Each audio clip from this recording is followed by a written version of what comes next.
Hello everybody, welcome to the book club. Sorry it's taken so long to get back to you guys with my thoughts and opinions on the book. With all the shows and stuff that John and I had going on, it was just mental and I didn't have time to sit down and do it, but now I've got time to do it, so here I am. Obviously, if any of you remember, about a million years ago we were reading The Courtesans Lover by Gabrielle Kim. I'm just going to basically say my thoughts and feelings on the book, whether I would recommend it to other people, and then there's a couple of questions actually in the back of my copy, so I'll pick a couple of those and answer those, and then if you guys have the same copy as me you can pick the same questions and then answer them, or if you just want to say what you thought of the book, if you agree with me, if you disagree, whatever. Right, so starting off, I thought it was a really good story. I really got into it. I felt sometimes the writing was a bit confusing, like she would jump from one time span to another or jump to one character to another, and I couldn't quite find out who she was talking about until like a couple of pages in, so I was kind of missing out on the first few pages because I was still trying to think, who is she actually talking about? So I guess that was one downside of the book. I was often confused about who she was actually talking about at the specific time. I wasn't sure which character she was focusing on. And also another thing, there were a lot of characters and she had mentioned them once, then a couple of chapters on she would mention them again, and by that time I'd forgotten who they were or what they were doing in the story. So I guess that was another downside as well. I couldn't really quite follow the amount of characters. I could follow the main characters, but some of the smaller subplots and sub-characters I couldn't really get, so I don't know if you found that as well or if you found it a bit easier to follow.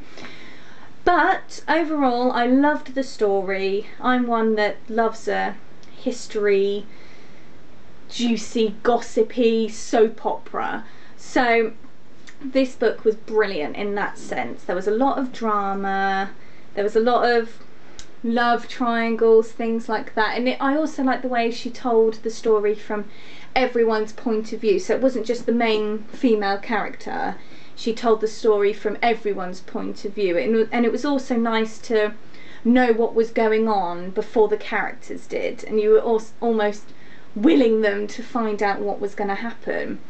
So overall, yes, I really enjoyed the book. I thought it was brilliant. It's my sort of thing. I love history and all that stuff, and it was really juicy, loads of gossip, loads of drama. I loved it. On the downside, I didn't really like how many characters there were. I thought there were too many characters for one story. I didn't like how these characters only flitted in and out now and again, because I often forgot who they were and why they were there. And also the style of writing where she would flip from one character to another and it took you a while to figure out who it was. I didn't like that either, because I found I was missing out on quite a bit of the story because I couldn't quite find out who she was talking about at the specific time. So I guess when you look at it, there's more down points to this book than good points. Oh, and another thing, I also like the diary aspect of it, where sort of it was said in Francesca's point of view. She was sort of almost like she was talking to us. I liked that part of it. But I would recommend it to somebody else. I think it is a good read, but I would only recommend it to people who like that style of book, like history, soap opera kind of book. I think if I was going to recommend it to someone who wasn't much of a reader, I think they would find it hard to follow. It's a different style of writing, not necessarily a bad way, but I think people who aren't really into books or reading may find it hard to follow. So I would only recommend it to people who read books regularly and also read this style of book. I think that's important. I'm going to pick some random questions now. Sorry if I'm boring you to tears. Right, first one. Why do you think Francesca is so instantly drawn to Luca? Obviously it's been a while, so if you remember, Francesca is the main female who's telling her point of view in the story. She's a prostitute, well, courtesan. Luca is a guy she meets later on in the book who she later becomes married to. So why is she instantly drawn to Luca? I think she's drawn to him because the men she has to deal with in her line of work, and also the men she's dealt with throughout her life, are very, very different to Luca. The men she's had to deal with, you know, are abusive, are arrogant, are rich usually, powerful men. Whereas Luca, you know, a working man, quite shy to start off with, very humble, very modest.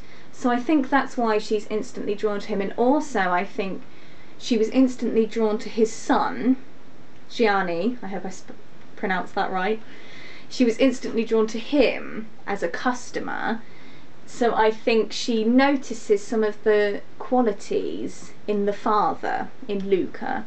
I think she sees a kindness, and also to be protected. I think Francesca overall just wants to be protected and loved. I think she feels very vulnerable, and Luca can give her all that. She saw a glimpse of it in Gianni, but obviously he was a client and a customer, so she couldn't progress any further with that. But then with the father, without knowing obviously that he's the father at that time, she sees the same qualities in an older man, obviously more her age, has children of his own, so understands that she's a parent as well.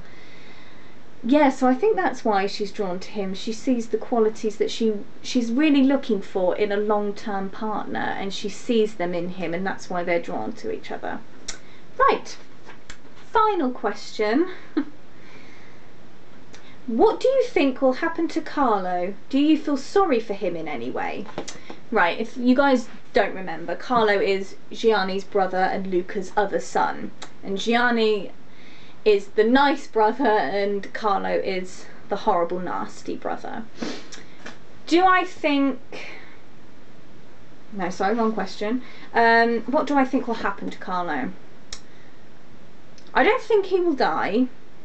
I don't think that at all. I think he's very sneaky, and although he's been knocked down to the lowest of the low by being banished from his hometown, banished from his family, you know, his family are disgusted with him, he's left in disgrace, I think that sort of character won't be down and out for long. So I think he will make something of himself. Not sure what in. I don't know if he'll go to the good side or not, but I know he definitely won't be down and out or anything like that. Do you feel sorry for him? Not really, no. I guess if Luca, his father, was abusive and he had a terrible upbringing and his brother was just like him, then yes, you could kind of feel sorry for him. But the fact that he's the bad egg out of the family, basically, everyone else is kind, humble, caring, hardworking. I think Carlo is just that horrible person in the family. I don't feel sorry for him at all. I think he puts himself in the situations he gets into because deep down that's the sort of person he is. I think he's not really sorry for anything he's done. I think if anything he enjoys it. Yeah, and if you've been brought up by such a wonderful man like Luca, obviously with his mother passing away early, that could have had a negative effect on him, but when you see how his brother has come up the right way, sort of looking towards Luca as a role model, I think Carlo chose the wrong path, and if anything he deserves what he got. Right, well, I hope you've enjoyed my book review. Sorry it's not more detailed, just trying to remember what I read about 2 months ago, because I think it's been that long since I finished it and I just haven't had the time to record this for you guys. So overall, very good book, nice characters, nice story, nice twists as well. I like the twists at the end. And then my camera died. Woo! Anyway, overall, really good book, so leave your suggestions or comments what you thought about it, and also what we should read next. See you soon!